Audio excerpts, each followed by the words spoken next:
GMAT all day. Okay, let's now fill out our geometry cheat sheet for triangles. So the first rule on our list says the relationship between the three sides of a triangle. So this is just the rule that says the sum of the lengths of any two sides of your triangle must be greater. They cannot be equal. They must be greater than the length of the third side.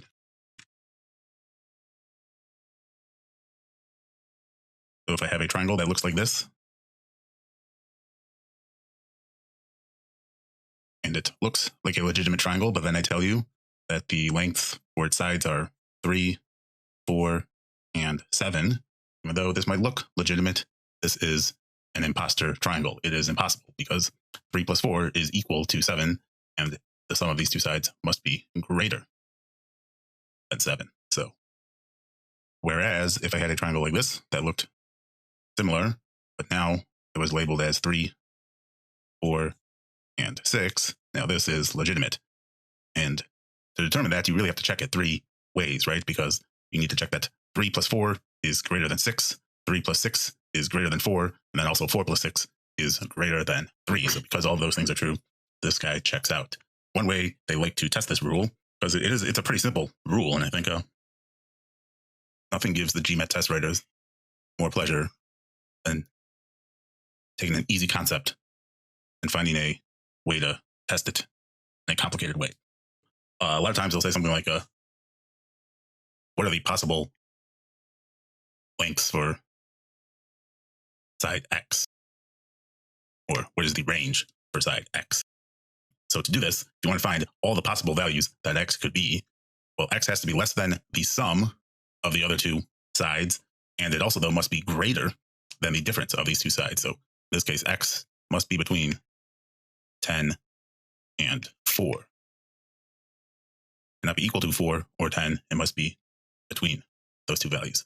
So the reason for this is because from this triangle, if you know your three sides are 3, 7, and X, well, then you know 3 plus 7 must be greater than X.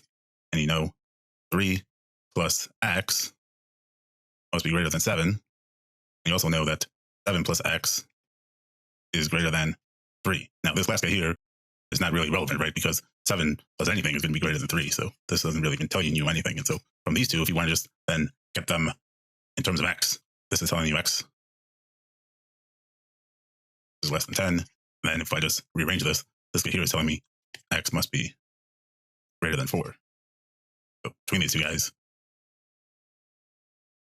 X must be between 4 and 10.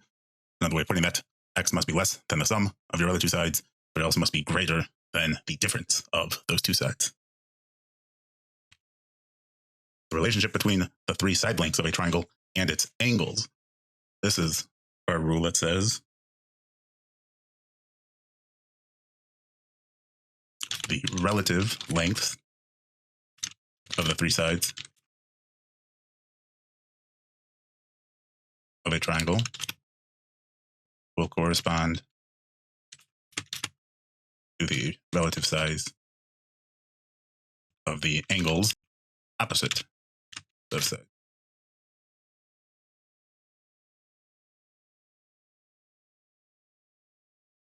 If I have a triangle and I tell you that this angle here is 40 degrees, this angle here is 80 degrees, and that means this angle here must be 60 degrees because I got to sum to 180.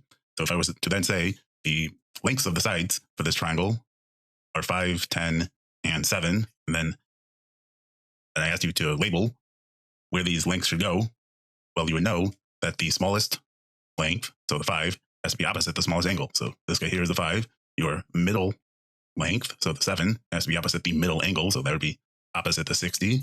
And then your longest side has to be opposite your biggest angle, so your 10 is opposite the 80.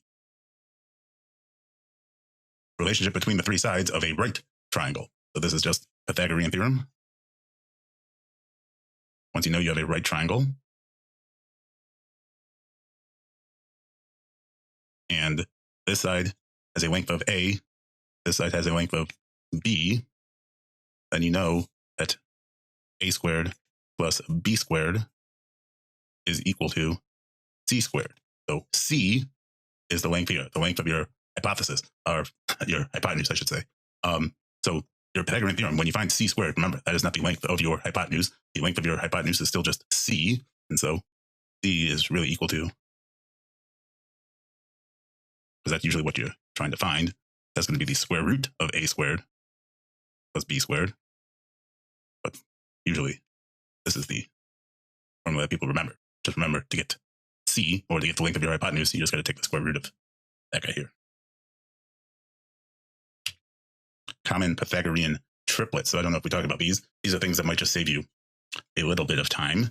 You should never really have to be using these, because all of these can be derived quite simply using Pythagorean theorem. They're just ones that show up commonly enough, it might be worth memorizing. So the thing to keep in mind is that you can only use these when you have a right triangle, because that is the only time you can use Pythagorean theorem. So first you need to have a right triangle, and then the most common Pythagorean triplet is a 3, 4, 5 triangle. So, this side here is a length of 3, this side here is a length of 4, this one here has got a length of 5. And this also works for triangles that are in the same proportion. So for example, if I have a right triangle and I know this side is a length of 6 and this is a length of 8, this must be a length of 10, because this is really just a 3, 4, 5 triangle, just I multiplied all my values by 2.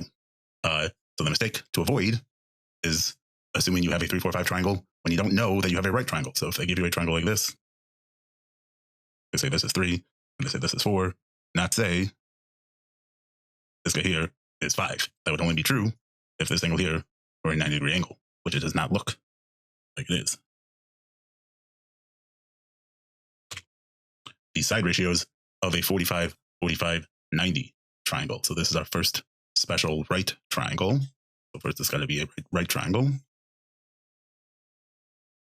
Then we said once you know it's a right triangle, you just need to know 2 things. So you need either 2 of the angles or you need 2 of the sides. And so if I know this side here is equal to 3 and this side here is equal to 3, well, now I have a right triangle, I know 2 of my sides, so I know I have a 45, 45, 90 right triangle. So this is 3, 3, this must be 3 rad 2, because the side ratio. So once you know you have a 45, 45, 90 triangle, that means the ratio of your sides is going to be x to x to x rad 2.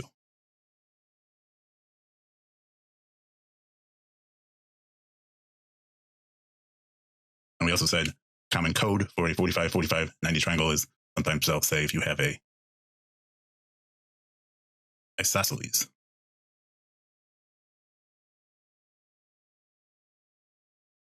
Right triangle. Same thing. The side ratios of a 30, 60, 90 triangle. So this is our second special right triangle.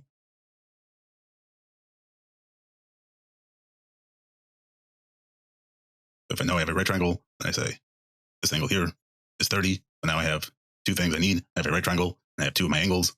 Therefore, this is going to be 60. Therefore, I know I have a 30, 60, 90 right triangle. And I know the proportions for all my sides. So say it was to say this guy here, they use the same numbers before, 3. So that means here is of the side opposite my 30 is 3. The side opposite my 60 is 3, rad 3. The side opposite my 90-degree angle, or my hypotenuse, is going to be 2 times 3, or 6. So this means the ratio of your sides for a 30, 60, 90 triangle is x rad 3 to x. So where x, so your side lengths are always referred to the side opposite the angle that it matches up with. So side opposite the 30 is our x. Side opposite the 60 is our x rad 3. The side opposite the 90 is our hypotenuse, which is 2x. The area of any triangle, this everybody should know, that is just 1/2 base times height. Only mistake not to make is, so this is easy when you have a right triangle. I know this is a right triangle. You can say this is the base, this is the height. That is not always the case. Remember, the height has to be a line that is perpendicular to your base and also connects to the opposite vertex. And so a triangle like this, if I'm saying this is the base, I cannot say this guy here is the height, because it's not necessarily perpendicular to here. So I would have to find the corresponding height to this base. And so it looks like that line would actually be here. You'd have to extend this. And you'd have to find the length of this guy to get your height. And then you can do 1/2 base times height. Properties of isosceles and equilateral triangles. So the first property is an equilateral triangle is an isosceles triangle, but not all isosceles triangles are necessarily equilateral triangles. So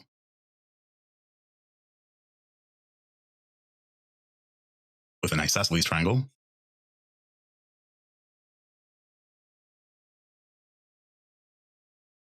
you get two sides that are equal to each other, and therefore the angles opposite those sides must be also equal to each other.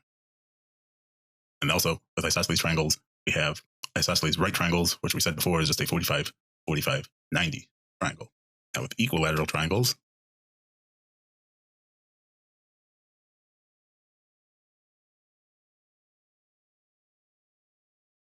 so we know all of our sides have the same length.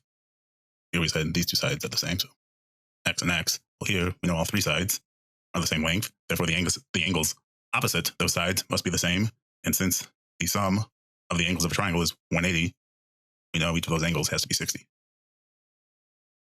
We don't necessarily know the value of our angles with an isosceles triangle. So if I were to tell you that x here is equal to 5, it doesn't necessarily mean that there is some, that, these guys here have to be 40 or something. There's no whatever the value for these angles here is, they're equal to each other. So if this y here is equal to 40, this guy here also has to be equal to 40. With an equilateral triangle, you not only know your angles are equal, you know what that value is. Something else about equilateral triangles that, I don't know if we mentioned.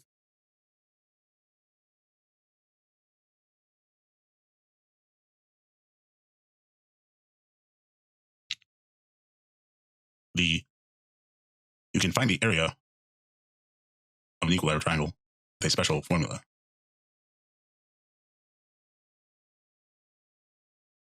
So if I was to say, if I was to label the side of an equilateral triangle as just S, the area for an equilateral triangle is equal to S squared rad 3 over 4. So you can use 1/2 base times height for an equilateral triangle, because you can always use that. So the height, you can do this guy here, or you can use this formula here. So why is this useful? Because this formula, I would say, actually looks more difficult than 1/2 base times height. Well, you would use it in something like a data sufficiency question, because think about what this is telling you. This is telling you that if normally you need to know two things to find the area of a triangle, you need to know the base and the height. For an equilateral triangle, you only need to know one thing. If you know the value for any side of an equilateral triangle, you can find its area. And really all this formula is it is 1/2 base times height. But it would be if you just, in this case, so if we called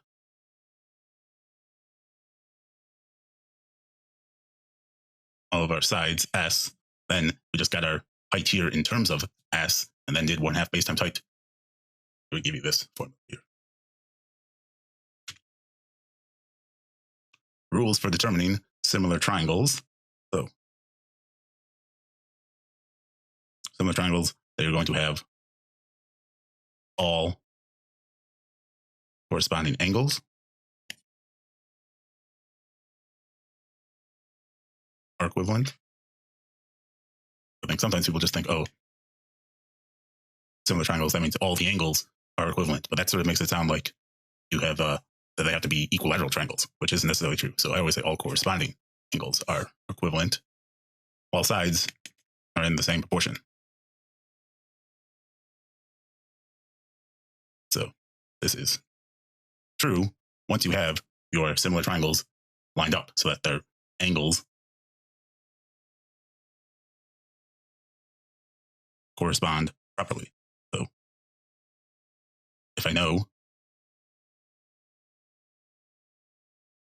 that the values for the angles of this triangle here are X, Y, and Z, and then I say this triangle here is similar to it, I want to make sure I orient this triangle so that my X angle is here, my Y is here, and my Z is here. And then once I know that all my sides are in the same proportion.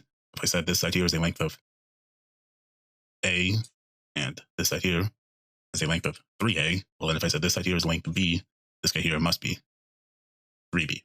And the other rule we said, the slightly more obscure rule, is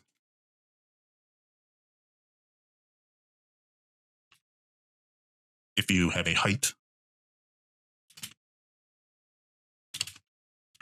that is dropped from the right angle vertex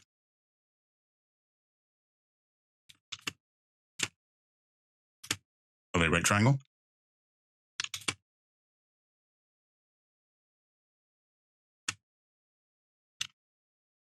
and it divides and splits that triangle into three similar triangles.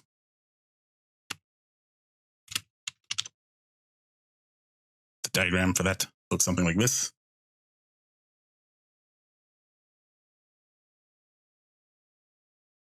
So if I know I have a right triangle here, and then I drop a height from the right angle vertex of that right triangle. So a height would be something that is perpendicular to the opposite side. So this angle here, this is how I know I have a right triangle. And to know I have a height, it has to be a line that forms a right triangle with this guy here. And you can say, this is the base. Here is the height.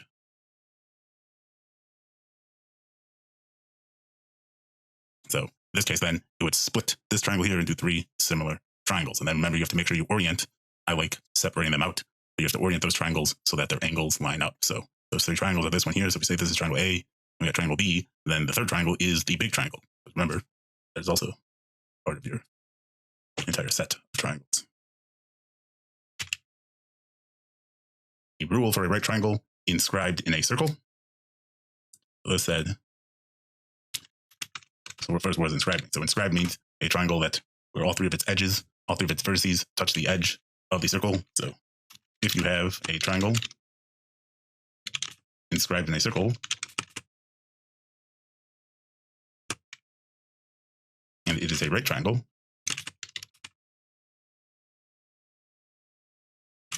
then its hypotenuse is the diameter of the circle, and vice versa. So if you have a triangle that is inscribed in a circle, and its hypotenuse is the diameter of that circle, then it must be a right triangle. So I have it like this, inscribed triangle.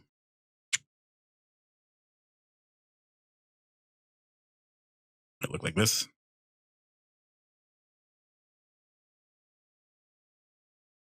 So it's usually going to look like you have a right triangle, but unless you have more information, you cannot always assume that. So only if they then tell you that BC, or if you can figure out that BC is the diameter of this circle, then you know you have a right triangle. And we left the easiest one to last. Some of the angles of a triangle, I think we said it like 5 times already, 180 degrees. That is it for triangles.